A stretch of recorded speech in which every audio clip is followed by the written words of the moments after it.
Hello, my name is Michael, and welcome to the show The Heart of, where I take a movie or a game and I start to explore the themes. So, our first episode is about Spider Man 3. Now, before I start, I know the divisive nature of this film makes people say whether this film is good or not. That's not what this is about. I happen to think the film is good, but we won't get into the quality, but just really what the film's about. So, let's just jump in. If you like this episode and you want to see more, please let me know. That'd be great help. So, Spider Man 3, the heart of Spider Man 3. At the heart of the film, I like to think is about forgiveness. This trilogy has been about three characters: Harry, Peter, MJ, and just the course of their adventures and how their relationship is intertwined, how it's gotten complicated, how they hurt one another. You can argue each one of them has done something significant against the other, whether intentional or unintentional. So, I like to think Spider-Man 3, in the broadest sense, is about forgiveness. So, here, for example, you have Peter. The beginning of the film, Spider-Man on top of the world. He's getting something he's only ever dreamed of in Spider-Man 1, especially in Spider-Man 2, where he has people who, almost fear him. I mean, he has a public that loves him, but he has a lot of officials that fear him. Now, it starts off, he's getting the key to the city, the people like him. The only person I think who doesn't like him still is JJ, but that can't be helped. And he's flying high, um, juxtaposed with Mary Jane, you know, who is still acting, but after a horrible performance supposedly in a play, she is removed. So Peter, not really understanding what it's like now because it's reversed. He's on top of the world, and MJ's at the bottom. Where compared to Spider-Man 2, where she was on top of the world, her billboard everywhere. Peter, um, having an existential crisis. So, it's funny. The relationships almost flopped where she couldn't understand and value where he was in 2. Now it's Peter can't understand and value where she is in 3. So Peter's pride and ego definitely is inflamed in the third one, and almost at the beginning you're with him. You're like, okay, I get it. You've been through so much crap in Spider-Man 1 and 2 that we're willing to go with you in Spider-Man 3. At least I'm willing to go with you in the beginning to be like, you deserve this, Peter, because you've done so much for the city. We're talking saving it from Doc Ock. We're talking saving it from Green Goblin. Or not so much saving it from Green Goblin, but definitely saving a lot of murder from Green Goblin. So yeah, celebrate a little bit. But the moment I believe Peter takes it too far is, and I get, when MJ reads the bad reviews, Peter not being able to be like, I'm trying to. I'm kind of giving these empty platitudes, like, just get back on the horse. I can understand that he's like, I've taken this crap. This is what I just do. That should just be helpful. He almost has still that cheesy attitude about him. The moment he takes it too far, though, is when he does the upside down kiss with Gwen Stacy, and that's like, Peter, are you so tone deaf that you don't understand what you just did and why that's inappropriate, especially knowing MJ's in the audience, knowing what she's going through, even if he didn't know she had just been recently fired. Why would you do that, Peter? Why would you do that? So that's not good. So that's moment one where he begins to cross the line. And then when they have dinner and not really understanding, why she's upset, and then having her come to the table, you know, no bueno. That's not good. That's not good, Peter. And then, you know, what I love about the film is not only is it about forgiveness, it's also about this holding on to hatred, to anger, to these feelings. I when someone does something to us, whether we know it or not, we it's easier to hold on to these feelings of resentment. Like, I need to get mine. I need it to work out on my end, so it you know you feel it almost resolves. Like, I he took, so I get to take. And that's not always how life is. That's not how life should work. I think the moment Peter starts to feel slighted, and he find the black suit, the moment it gets attached to him, and those feelings of anger and those negative qualities amplify something that was probably festering below because of everything. It just amplifies what's already there.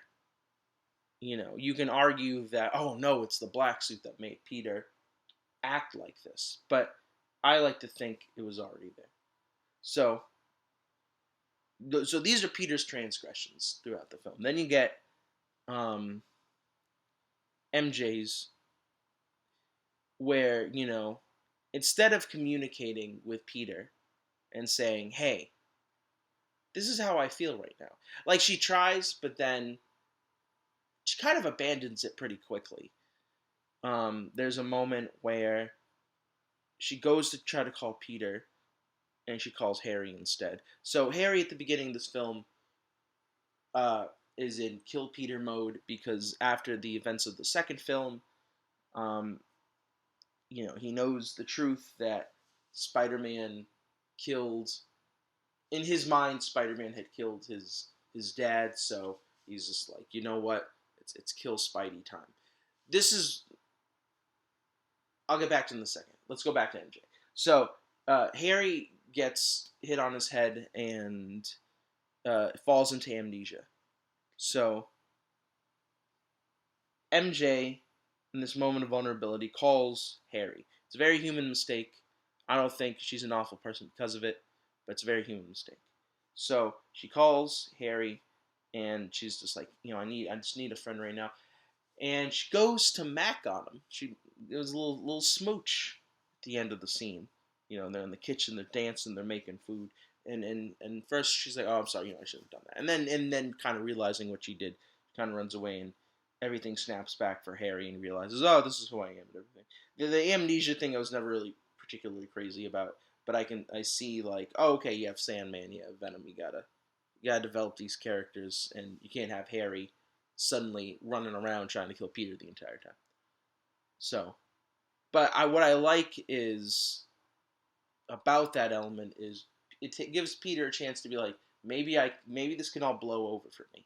Maybe I don't have to face the consequences. Maybe I don't have to have a real honest conversation about the things that happened in Spider-Man 1. I think we all, if we do something and then the person doesn't bring it up, you kind of want to be like, maybe I can sweep this under the rug. No, no, no, Peter. No, no, no. A lot of this is Peter coming to terms with the consequences of his actions, intentionally or unintentionally, from Spider-Man 1 and 2. And what I like about the idea of this trilogy is it's three films about three characters, and they always talked about a four, but I always liked that it came to a conclusion with three. With I love that line when MJ says, "I mean, my dreams to always sing on stage with Peter in the front row," and that's how it opens and that's how it closes, but in a more intimate setting. And I don't, you don't really get sometimes superhero movies that end kind of in that intimate setting. Anyway, that's, I think, MJ's transgression is just that not having that openness with Peter. It's not a big transgression, because I understand um, why she wouldn't want to do that, given Peter's empty platitudes and all that. But if you love him, you should be willing to give it a try. You should be trying to work it out.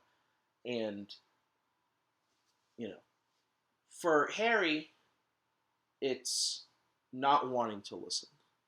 It's, again, for people that are supposedly best friends with one another, there's an unwillingness to listen or to really what's the heart of what's going on. Peter isn't really listening to MJ when she's saying why these reviews are bothering her. It's not that a critic is giving her a bad review, it's like hearing her abusive father all over again, saying you're never going to be good enough. You're never going to be good enough. And Peter's not understanding that because he grew up in a happy home. Ben and Aunt May loved him. MJ did not have that luxury.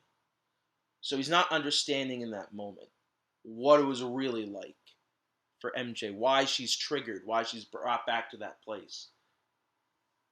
Peter is trying to reach out to Harry. He's trying to be like, listen, you know I'm Spider-Man now. Let me tell you what happened. Let me explain things. Harry's not hearing it. Harry's not hearing it. All he knows is what he sees, and what he saw was Spider-Man laying down his dead father. Um, there is two cuts of Spider-Man 3. There's one cut where Harry is after Peter asks for help to fight Sandman and Venom. Peter goes to Harry and he's like, "I need your help," and Harry's like, "You don't need my help," because they had just fought and Peter had scarred him horrifically. And Bernard, the house servant, for lack of a better word, is like, "I know your father killed himself on his glider. I've seen things in this house that I've been sworn to secrecy." I wonder what he saw in that house. But I've seen things in this house that I've sworn to secrecy. Let me tell you about this now. I know you're going crazy. I say you fired Bernard because you could have fucking told me before I burnt half my face off in this fight with Peter Parker. The editor's cut, the second cut of Spider-Man 3, I prefer because there's this photograph of Peter, Harry, and MJ, and they're at the park, and it's the frame is fractured, and he's looking at it, and he's really looking at it, and there's like a tear, and it's just like, I love that moment so much more because it's he decides that he's willing to put all that aside, that he's willing to put what he considers what Peter had done to him, not only physically but emotionally, to his dad, and he sees how their friendship is fractured. The portrait shows, and I think it's a beautiful moment that they instead. I get the idea of Harry wanting closure and then being like, Harry, you've been wrong. Peter didn't actually kill your dad, and then him being like, okay, great, we're buddies again. But it's like, I don't know. I like that idea that he comes to the conclusion on his own that I need to be there for my friends no matter what. And then they're together at the start of a new sunrise, and even though Harry doesn't make it, they enter this pact again. That they were able to mend their friendship. They forgive one another. So that's Harry, Peter, and MJ and their relationship and the heart of it and forgiveness. Then you have Sandman. Now, going back, the film's about forgiveness and it's about hate and anger, and knowing that even at the end of it, even if we get addicted to these things, we are still in control of our own actions. We still choose what we will do. We can't choose what's going to happen to us. We can never choose what will happen to us. How the world is going to treat us one day, how the what situation comes our way, how people are going to behave. If I go out into the world, what's going to happen today? You can only put your best foot forward. But you can choose how you react. That's always within your control. All you can control is you. So, this idea that when Peter puts on the black suit, as I talked about earlier, he can't control what he does. I remember seeing this as a kid. Not a kid. I was in high school, but I remember seeing it in high school with great anticipation. And I remember even thinking in high school, like, oh, Peter had the suit on. Peter had the black suit on. That's controlling his actions. No, no, no. It amplifies, sure, but Peter didn't have to do any of that. There's a moment, the guilt of thinking, like, I tracked down the wrong man. I didn't get Uncle Ben's killer. This regret, this pain. And when Peter finds out, and when the black suit gets attached to him, excuse me, when the black suit gets attached to him, and at first he's, oh, this is making me strong. Oh, this is a pretty cool suit.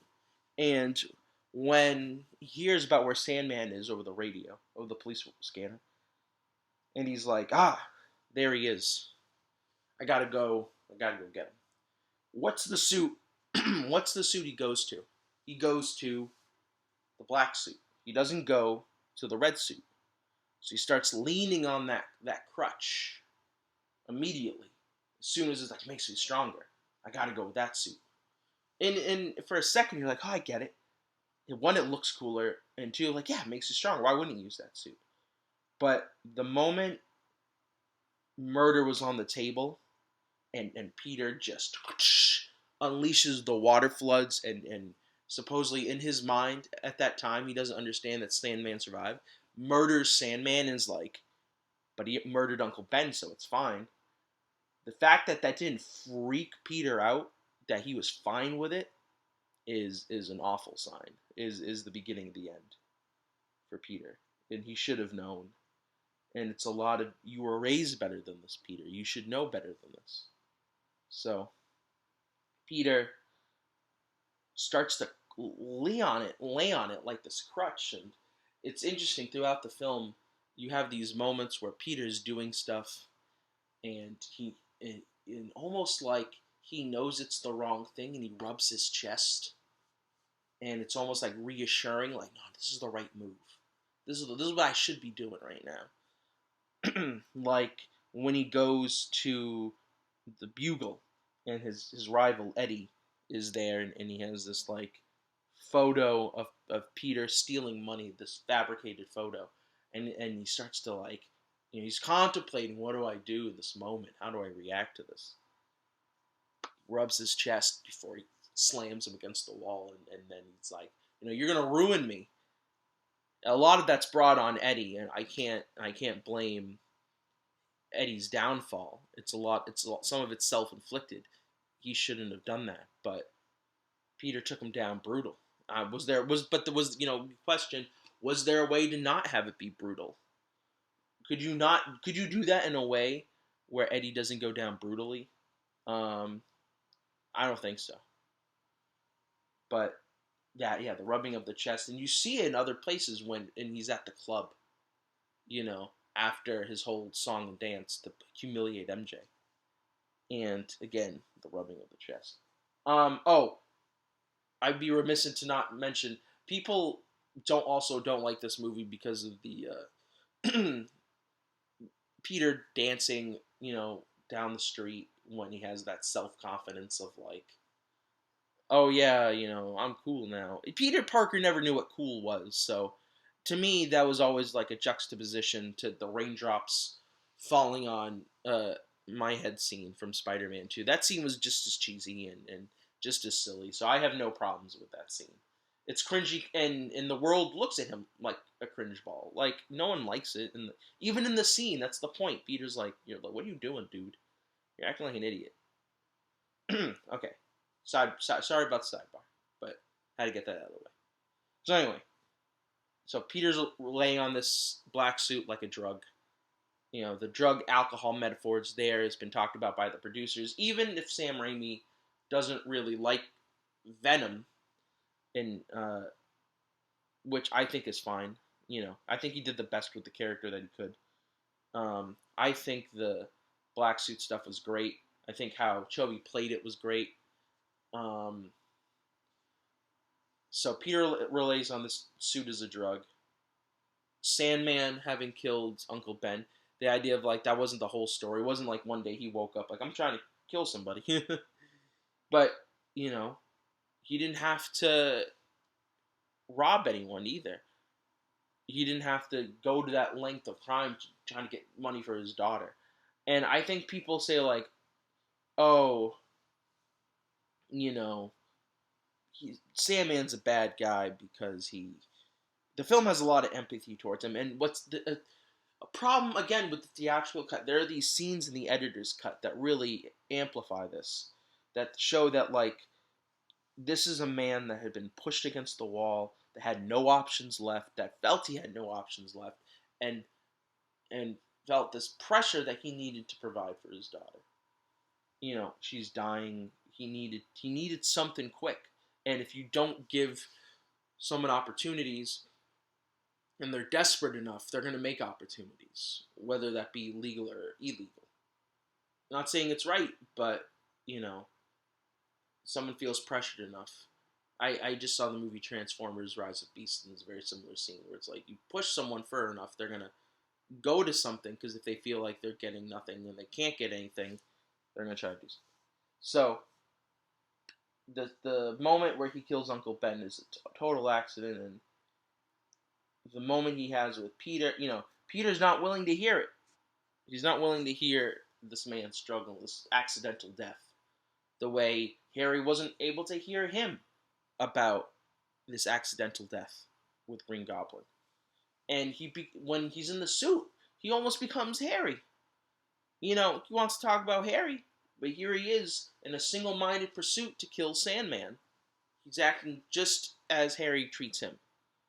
And so this idea of hurt, of pain, of addiction, of leaning on these things, not really controlling our actions, not listening, not forgiving, not being empathetic to our fellow person. I think ultimately that's the heart of the movie. Is all these things. How do we listen? How do we listen better to one another? How do we understand what people are going through? I think something we could all use. Um, Venom becomes the embodiment of all of Peter's sins, his vanity, his anger, and Peter, I don't think would like to admit that he's at sometimes an angry person, but in this movie, he definitely was, and some of it justifiably so. But even then, you have to learn when to put it away. You know, Aunt May isn't always happy with Peter. In Spider-Man 2, when he tells her the truth about what happened, she needs a minute with before she can really talk to Peter and say I'm proud of you for coming to me with the truth. She needs a minute to process it. I get it. We're all human. We all need a moment. But Rosemary Harris, man, did some great acting in the scene where she talks about it's not on us to decide vengeance. Uncle Ben wouldn't want you to live with vengeance in your heart. And like she says, it's a poison. It can take us over. So that's what I think the film is about. The heart, the themes of it. This is just the first episode, so it's a little on the briefer side. If you like this, please let me know. Try to do more episodes, but I just want to see if people enjoy this first. Thank you so much for listening. I hope you have a wonderful day.